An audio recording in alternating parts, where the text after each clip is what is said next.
time once again for Community Forum, and we are very lucky to have with us live in the studios this morning, returning to us in the studios this morning, Tim Harris. Tim Harris is founder and executive director of Real Change News, Seattle's weekly homeless newspaper. Tim, thank you very much for coming and spending time with us again this morning. Always happy to be here. So start out, tell us briefly a little bit about Real Change News. Real Change is a social justice newspaper that is sold by homeless and low-income folks in Seattle. Typical month, we've got about 300 people out on the street selling the paper. Over a year, we've got about 700 people that sell the paper. They pay 60 cents for their papers up front and sell them for $2 and keep what they make. That includes tips.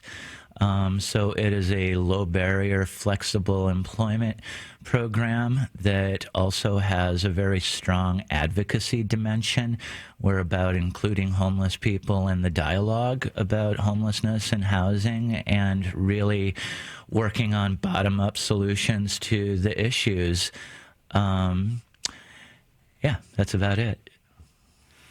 All right, so this last week has been a very busy week in terms of homeless policy coming out of the city of Seattle. Sure has. Ed Murray presented multiple reports publicly with the associated dog and pony shows that come with that.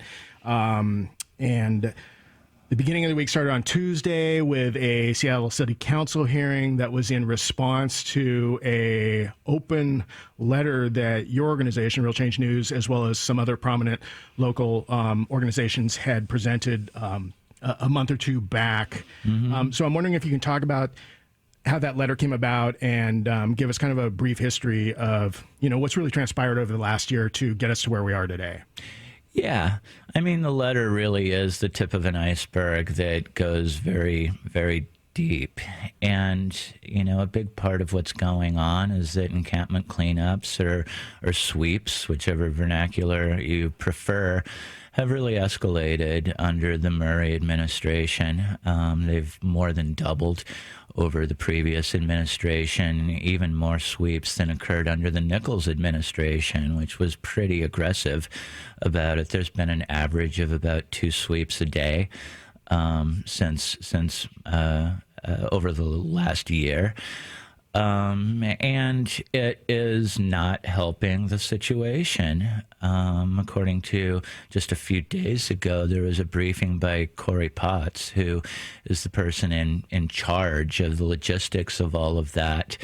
And he made a rather startling admission. He said that of all of the people that they sweep, their estimate is that about 95% of them either come right back to the place where they were camped or move somewhere fairly immediately adjacent.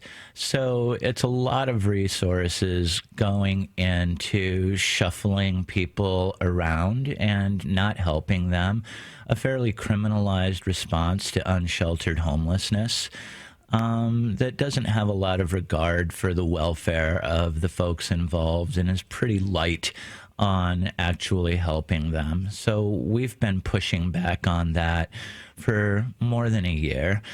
Back last November, the mayor declared a state of homeless emergency. There was $7 million and some change that was committed to that. About a third of that money was really dedicated to putting resources behind sweeps of encampments. And preparing to be even more aggressive about that than they have been in the past.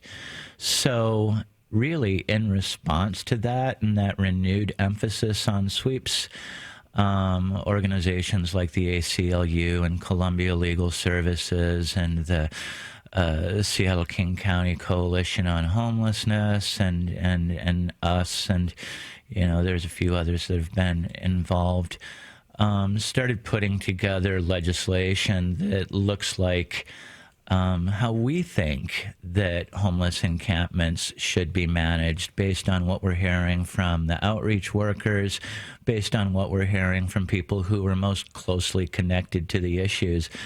on what they think would be effective. So we put together some legislation. We've been working on getting that legislation introduced for about the last 6 months, trying to find various sponsors. We started with Sally Bagshaw to sponsor this legislation and got a lot of pushback and resistance and stalling from her. So we started looking for other lead sponsors. We landed on Mike O'Brien as the lead sponsor. But the legislation still had to go through and has to go through Sally Bagshaw's Human Services Committee, and there's been all kinds of politics around that. This last week, she tried to block our legislation from even being submitted for consideration on the calendar, and replaced it with legislation of her own that was narrowly focused on the Duwamish Greenbelt, otherwise known as the jungle, and a sort of a kinder, gentler clearance of the jungle.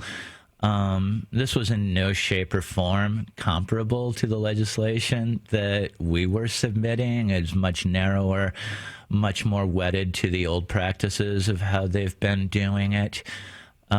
We were able to get actually 6 votes in council on Tuesday to move that legislation forward.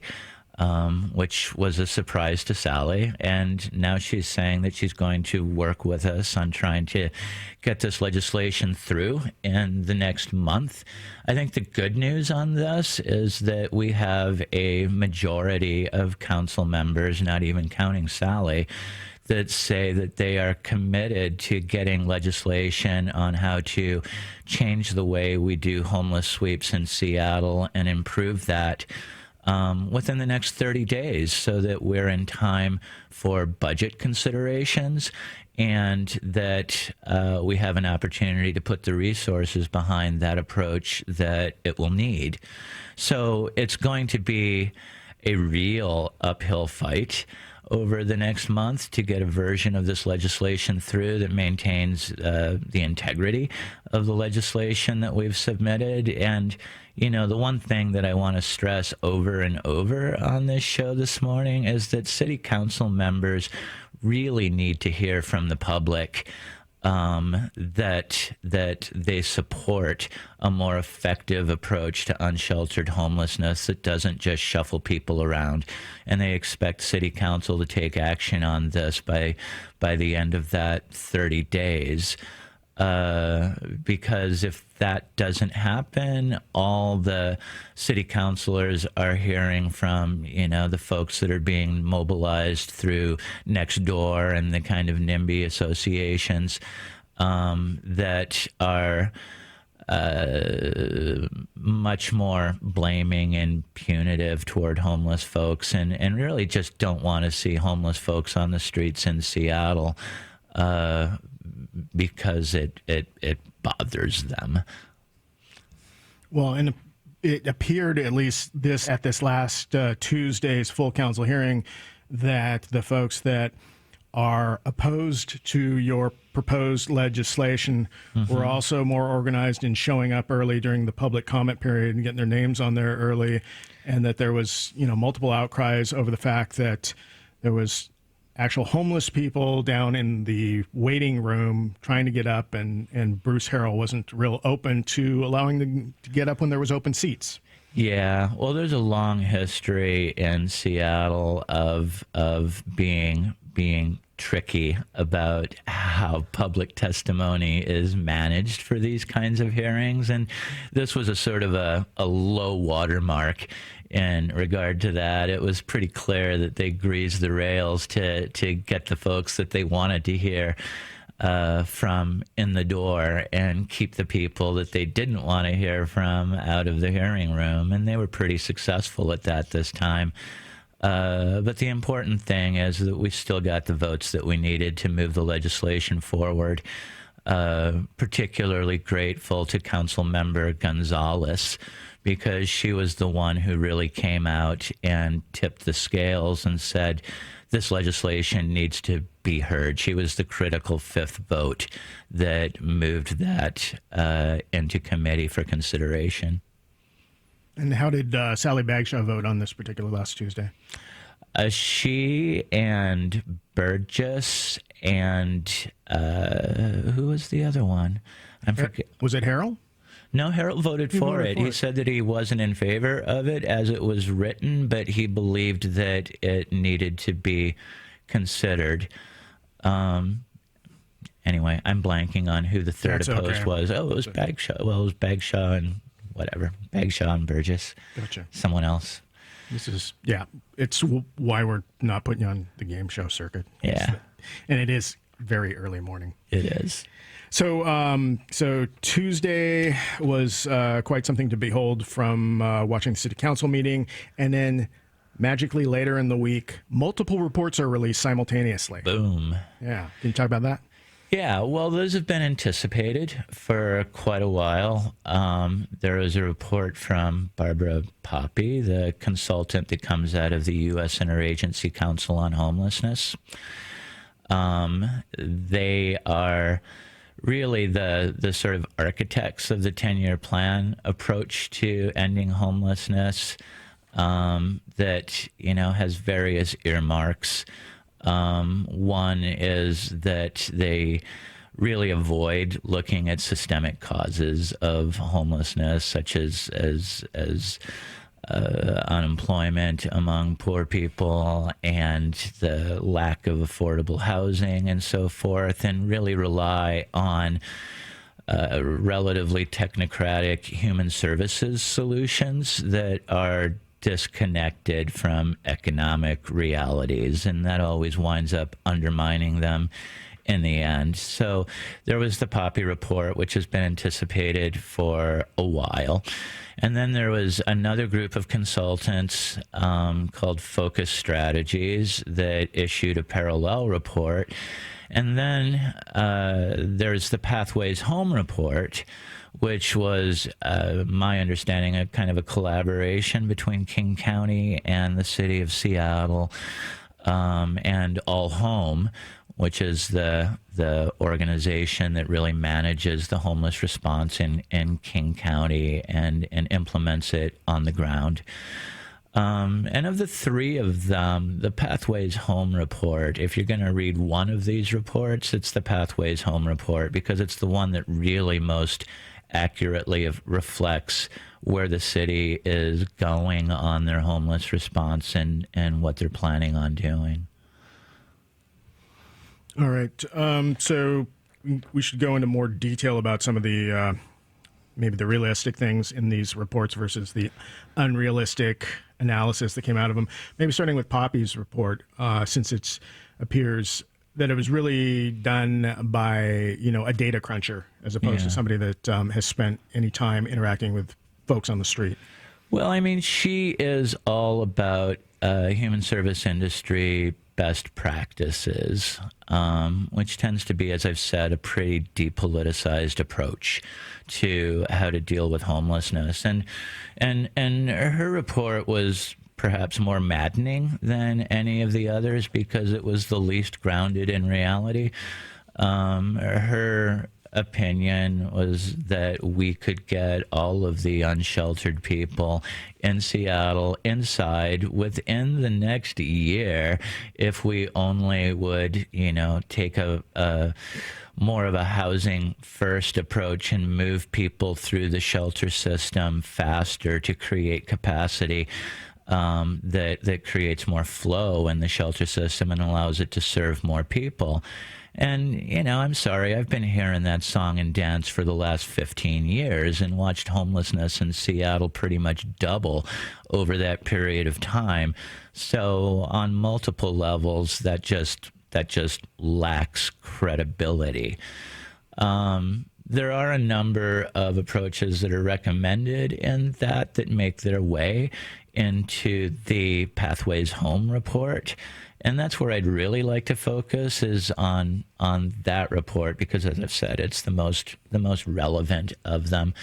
And there's a number of stuff in there that is really, it's really going to shake up human services delivery in Seattle. And providers are fairly apprehensive about it. One of the big changes that it makes is that it pulls resources out of transitional housing, basically defunds transitional housing, which is this, it's regarded as a sort of an intermediate step between shelter and permanent housing. Sometimes it lasts up to 2 years.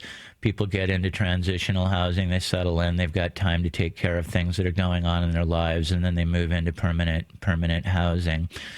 It is a relatively expensive approach, and yet it has a fairly high success rate for transitional housing, of moving people into permanent housing. Its downside is that, as I've said, it's fairly expensive. This is counterposed to rapid rehousing, another piece of kind of industry lingo. And what rapid rehousing is the theory behind that is, you don't need transitional housing. You need to move people directly into permanent housing. The vehicle for this under rapid rehousing is usually a voucher that is good for 3 to 9 months to get into a place. And hopefully by the end of that, people have permanent housing that they can move into. So, one big piece is defunding transitional housing, which hits programs like low-income housing initiative particularly hard, because they have a lot of transitional housing that they're running, and they have a pretty good success rate with it, and they feel very undermined by this, and that the value of the transitional housing they've provided has not been recognized. So another piece of it is to really focus on the metric of how many people are being moved into housing, as opposed to how many people are being served by shelter.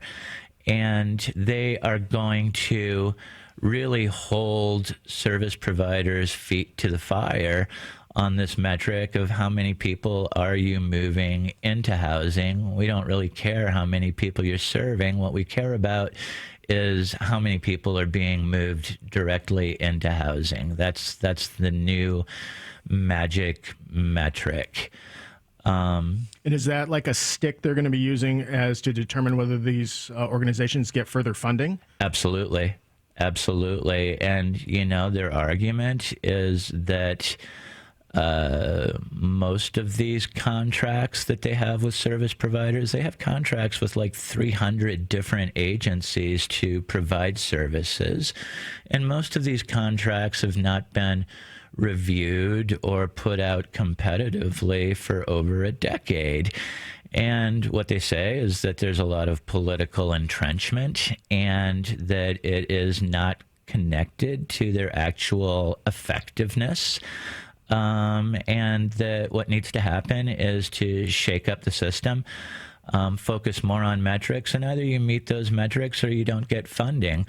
So what they're looking at is moving toward funding fewer agencies that are more focused on getting people into housing. And the folks that don't do that are just not going to get their contracts renewed, and they're going to, get defunded and fall away. So it's a pretty radical shakeup of the system.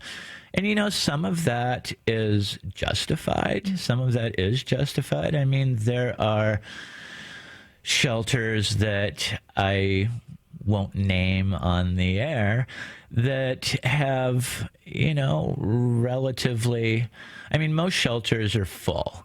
Most shelters are at 95, 98% capacity. There's some frictional capacity that they're not filling, but for the most part, these shelters are pretty full night after night. But there are some shelters that people just don't want to go to. because the requirements of people are onerous. They're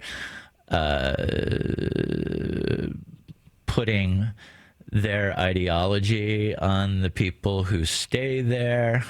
People just prefer not to go to these shelters, and sometimes they've got like 20-30% vacancy rates in those shelters because people just don't want to go to them. They're not meeting their needs.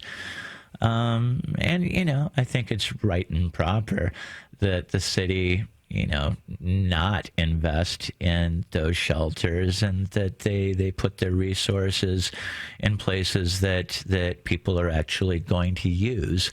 I think my argument with it is that they're not investing any significant new resources in homelessness other than the new expanded housing levy, which they seem to be seeing as this kind of magic bullet that is going to provide the affordable housing that we need to get people in. But the gap there is just enormous. I mean, we have people who have been walking around with housing vouchers for more than a year that they can't use because the housing for them to get into just isn't available, or there's a lot of competition for that housing. And, you know, people who have more difficult situations, maybe they've got felonies on their record, maybe they've got no credit, you know, there's a lot of barriers to getting into housing, and it's a very competitive market, particularly for that sort of tiny section that we have of housing that poor people can afford, compared to the need for it. There's an enormous gap there. And that tiny section of housing that poor people can afford appears to just continually get smaller and smaller based on decisions at the macro level, with the city partnering with developers and eliminating previously affordable housing and putting in, you know, fancy new buildings where the city doesn't appear to require, at least with the latest rules, developers to allocate enough units for those that are poor. Well, exactly. I mean, the two things that they lean on that are supposed to change the housing picture in Seattle are the HALA plan. Housing affordability, something. It's early. I'm not good at acronyms, but the HALA plan. And that is less a plan to provide housing for poor people as it is a plan to maintain maintain affordability for the working middle class. It is really more focused on workforce housing. People who are at 60 to 80% of Seattle median income, and, you know, 3 to 5% of the units produced in Seattle will be affordable to that income range of people under the HALA plan. It's good, but it's not enough, and it doesn't really address where the greatest need is. The greatest need is supposed to be addressed by the new expanded housing levy. But even that is comparatively a drop in the bucket compared to the need. And there's a real timeline there, you know? I mean, those are units that are going to be produced over the next 5 to 7 years. So we're not going to see any immediate expansion of housing available to very low-income people in the near future. I mean, it's going into the pipeline, but it's going to take a while for that to be realized, and even then it's not enough.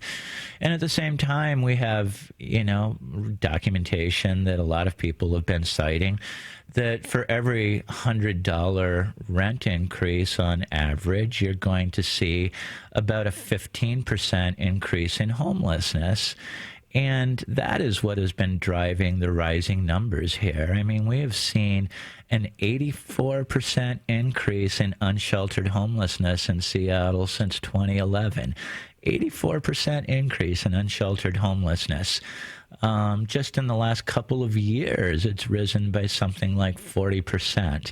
So things are heading rapidly in the right direction. And, they're looking at some model cities for this new approach that they're taking. And one of the cities that they're really excited about is Houston. Because over the last half dozen years, Houston has been able to more than half their homeless population, both sheltered and sheltered and unsheltered. They've made really significant gains in that. But, Houston and Seattle are apples and oranges. Houston's housing isn't nearly as expensive as Seattle's. Seattle has a 2.5% rental vacancy rate. Houston has an 11% rental vacancy rate. The affordable housing picture, which is really the critical part of the pipeline and where the bottleneck is here, is radically different between the two cities. So unless we've got more resources and really more creative solutions about how to create very low-income housing fast in Seattle, you're going to have the same bottleneck that we've had for the last 15 years.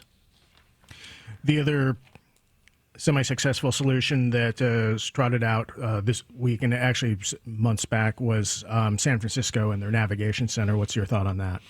Well, I mean, that is front and center and at the top of the Pathways Home report and the approach that the city is going to take. They've got a pretty aggressive timeline to open something similar here to what they have in San Francisco, the navigation center.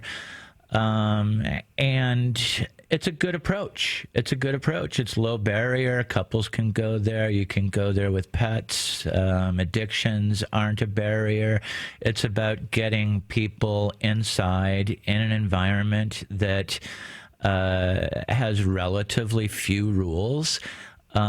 Makes it preferable to camping out in the dirt somewhere, and they've got access to people who are trying to get them indoors and working with them to really, on a very individualized level, solve the problems that keep them homeless.